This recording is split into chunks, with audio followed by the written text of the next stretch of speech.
Sutra 28. juna Srpska pravoslavna crkva i vernici obeležavaju jedan od najdubljih i najtežih praznika srpskog naroda – Vidovdan, dan svetog velikomučenika kneza Lazara i svetih srpskih mučenika.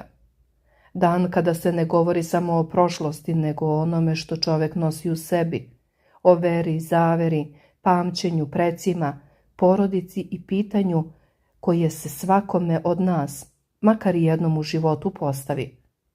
Šta biramo kada dođe trenutak odluke? Ono što je prolazno ili ono što ostaje? Ako ste mislili da je Vidovdan samo datum iz istorije, ostanite do kraja, jer iza ovog dana stoje običaji koje su naši stari čuvali vekovima, verovanja koja se prenose s kolena na koleno, molitve koje se izgovaraju u tišini i jedna poruka kneza Lazara koja i danas, posle više od 6 vekova, udara pravo u srce.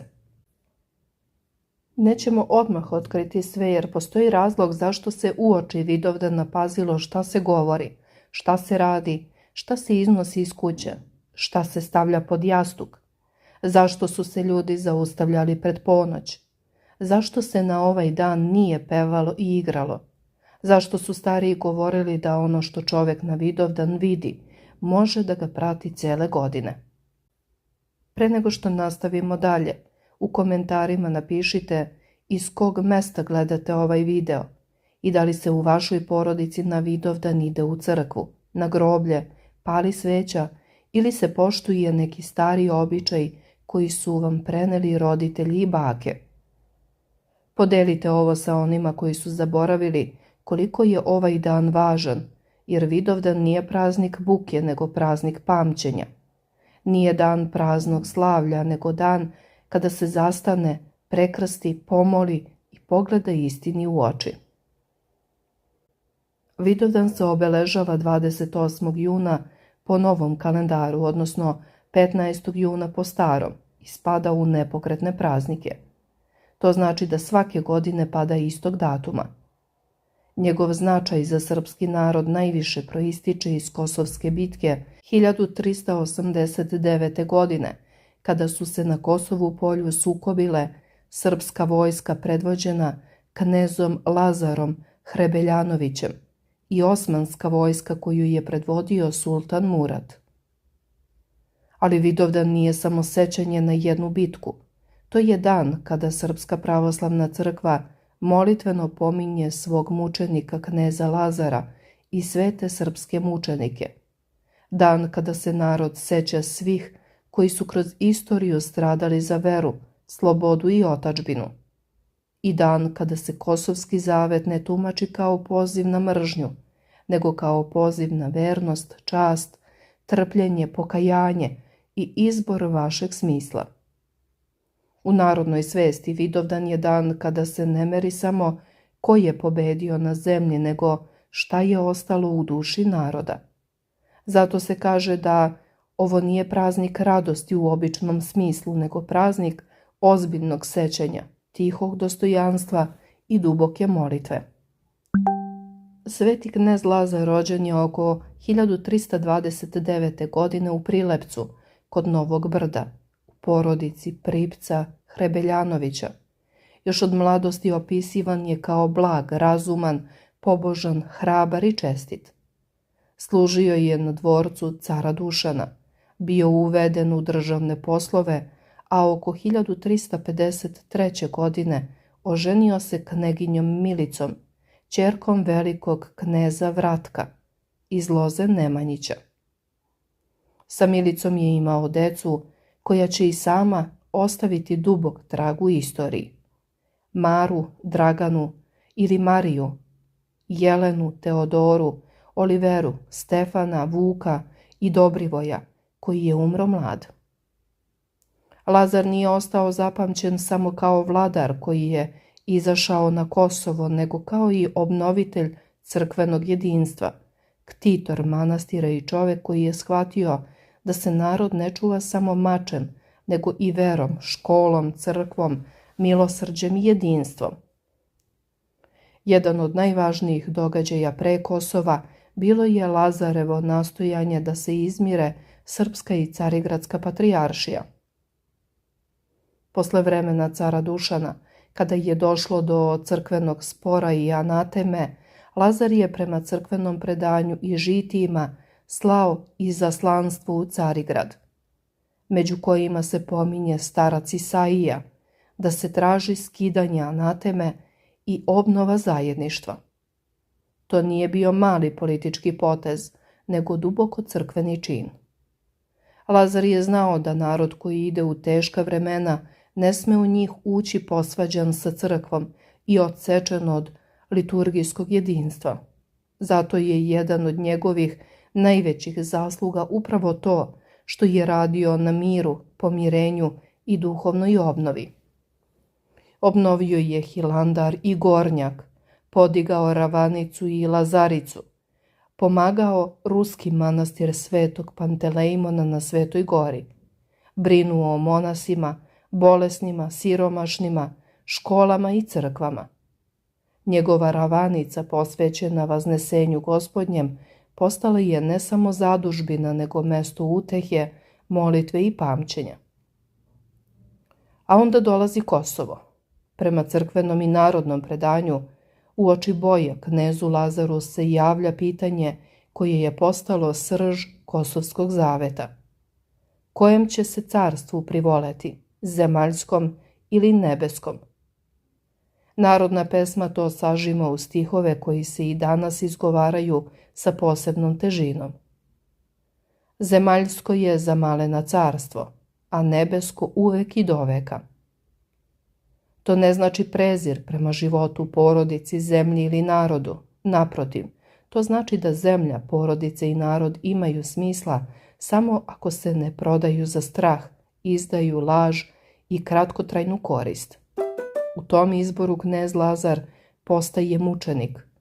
Ne zato što je voleo smrt, nego zato što nije želeo život bez časti, vere i slobode. Na Vidovdan 1389. godine na Kosovu polju, prema predanju, srpska vojska se pričestila, a knez Lazar ohrabrio svoje velikaše, vojvode i ratnike.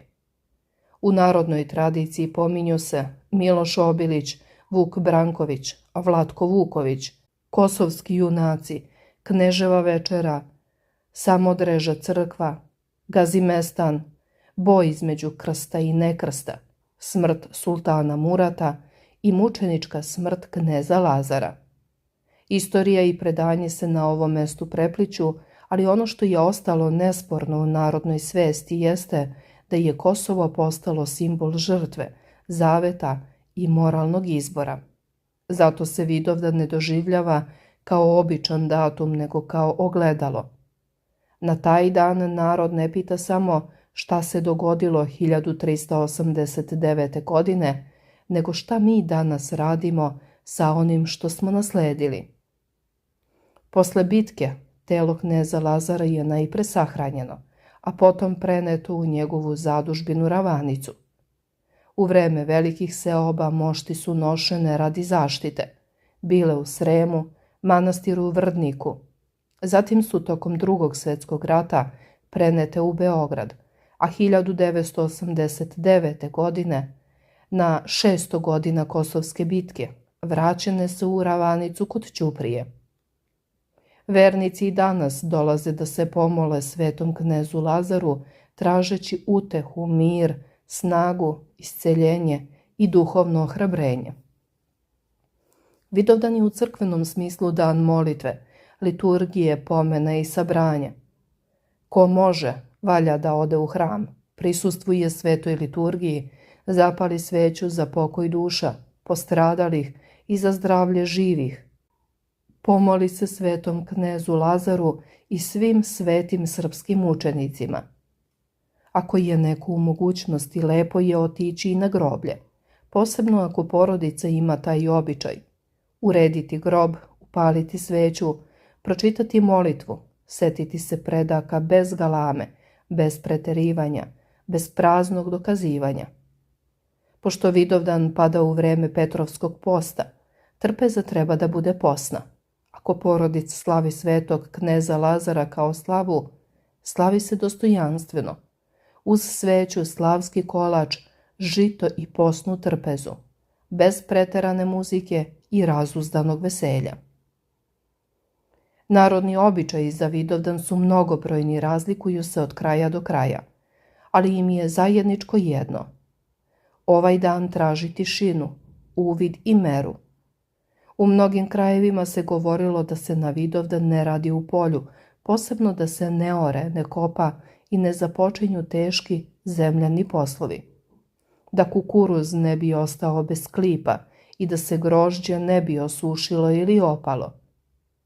Nije se preporučivalo ni veliko spremanje, pranje, buka, pesma, igra i svadbeno veselje, jer je dan posvećen sećanju na mrtve i stradale. Stariji su govorili da se toga dana ne valja prepirati, psovati, lagati, započinjati svađu, vraćati staru mržnju niti donositi odluke iz inata. Ako je neki dan za mirenje, za ćutanje, preteške reči i za spuštanje glave pred Bogom, onda je to Vidovdan. Jedno od najpoznatijih verovanja kaže da šta se vidi na Vidovdan pratit će nas cele godine. Zato su ljudi ujutru obraćali pažnju na prvo što vide, na misli sa kojima se bude, na reči koje izgovaraju i na ljude sa kojima se sreću. U narodu se Vidovdan vezuje i za vid, oči, gledanje, prosvetljenje i spoznaju.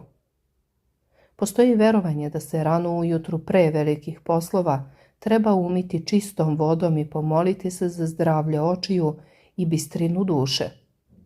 U nekim krajevima se pominje i obraćanje svetom vidu, rečima da podari vid i jasnoću, ali za pravoslavnog vernika najvažnije je da se molitva ne pretvori u praznoverje, nego u smireno obraćanje Bogu, da nam otvori oči, da vidimo istinu, svoje greške, svoje bližnje i put kojima treba da idemo.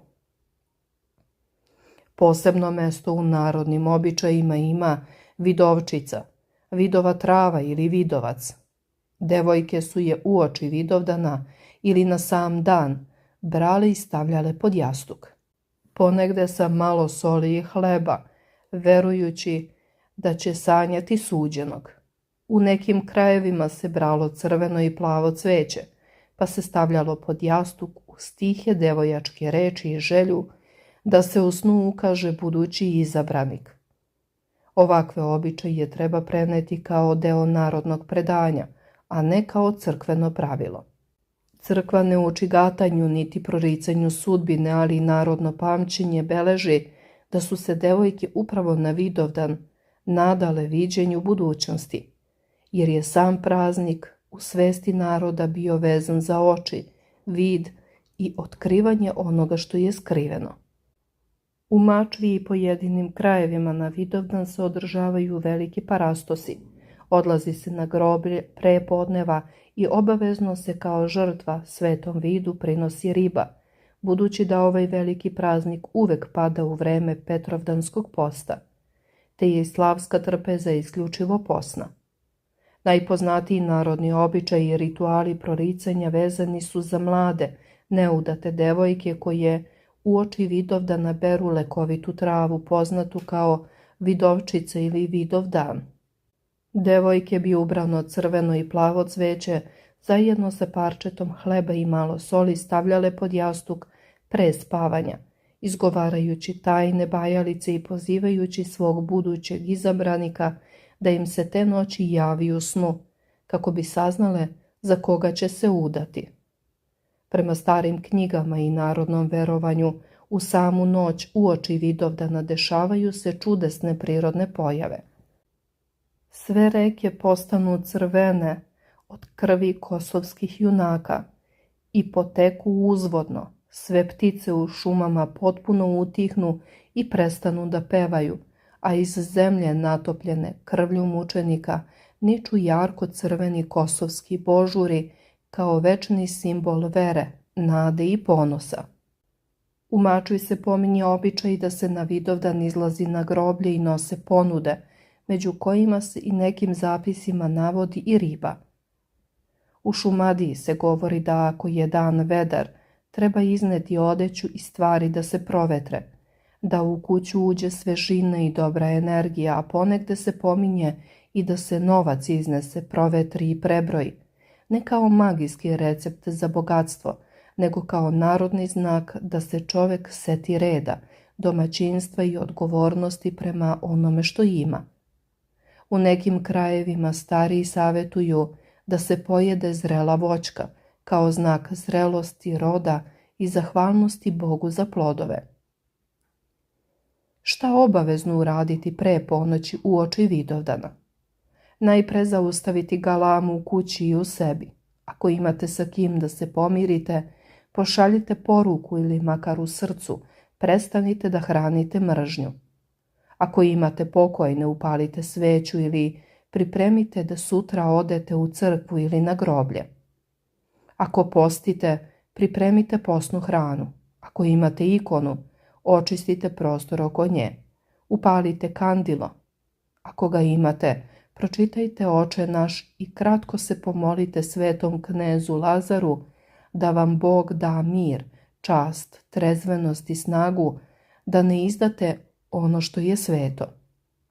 Pre ponoći ne treba ulaziti u svađu, ne treba provocirati, ne treba se opijati, ne treba praviti buku, ne treba započinjati težak posao koji može da sačeka. Ako se u vašem kraju čuva običaj vidovčice, može se pripremiti biljka ili cveće, ali bez gatanja i bez straha, kao uspomena na staro narodno predanje, ne kao zamena za molitvu. Dogmatski Vidovdan za pravoslavnog čoveka nije praznik sudbine, magije i tajnih znakova, nego praznik mučeništva, vere i vaskrsne nade. Mučenik u crkvi nije čovek koji je samo stradao, nego čovek koji je posvedočio Hrista do kraja. Sveti knez Lazar se zato ne poštuje samo kao istorijski vladar, nego kao onaj koji je, prema crkvenom razumevanju, stavio Hrista iznad zemaljske koristi. Kosovska žrtva se u crkvenom smislu ne razume kao poraz bez nade, nego kao svedočanstvo da smrt nema posljednju reč kada čovek ostane veran Bogu. Zato Vidovdan uvek nosi dve slike, tugu zbog stradanja i svetlost zbog vere da se čast, istina i ljubav ne gube pred Bogom. Ovaj datum je kroz istoriju dobio dodatnu težinu jer su se na Vidovdan ili oko Vidovdana vezivali i drugi veliki događaji. Sarajevski atentat 1914. godine, Varsajski mirovni sporazum 1919. Vidovdanski ustav 1921. godine, rezolucija Informbiroa 1948. godine, obeležavanje 600 godina Kosovske bitke 1989. godine i izručenje Slobodana Miloševića Haškom tribunalu 2001. godine. Zbog toga se u javnosti često kaže da je Vidovdan dan kada istorija progovara, Srbima glasnije nego drugim danima. Ali za porodicu, za običnog čoveka, najvažnije je ono najjednostavnije, da se toga dana ne zaboravi ko smo, kome pripadamo, ko su nam preci i šta ne smemo prodati ni za kakvu kratku korist. Zato sutra na Vidovdan nemojte dan potrošiti kao svaki drugi. Ustanite mirnije, umijte se, prekrstite se. Ako možete, idite u crkvu. Ako ne možete, pomolite se kod kuće. Upalite sveću, setite se svojih pokojnih. Ne radite teške poslove ako nije neophodno. Ne ulazite u rasprave, ne pevajte i ne slavite bučno kao da je običan dan veselja. Ne izgovarajte kletve i teške reči. Ne zaboravite deci da kažete zašto je 28. jun važan. Ispričajte im ko je bio knez Lazar, šta je Ravanica, zašto se pominje Kosovo, zašto se kaže za krst časni i slobodu zlatnu. Ali im recite i ono najvažnije. Vidovdan ne treba da nas uči mržnji nego dostojanstvu, ne osveti nego pamćenju, ne praznoj gordosti nego odgovornosti. I na kraju kada se spusti veče zapitajte se šta ste vi na ovaj Vidovdan zaista videli. Da li ste videli samo datum u kalendaru ili ste videli sebe, svoju kuću, svoje pretke, svoju decu, svoje greške, svoju veru i ono što treba da popravite. Jer možda je upravo to najdublji smisao Vidovdana. Da čoveku otvori oči. Ne samo telesne, nego duhovne. Da vidi šta je prolazno, a šta večno. Da vidi šta ga udaljava od mira, šta ga vraća Bogu. Da vidi da se narod ne čuva samo pričom o precima, nego životom dostojnim predaka. Napišite u komentarima koji običaj za Vidovdan se čuva u vašem kraju i šta za vas znače reči. Zemaljsko je za malena carstvo, a nebesko uvek i doveka. Podelite ovaj video jer neke priče ne smeju da ostanu samo u knjigama. Moraju da se prenesu dalje, dok god ima onih koji pamte.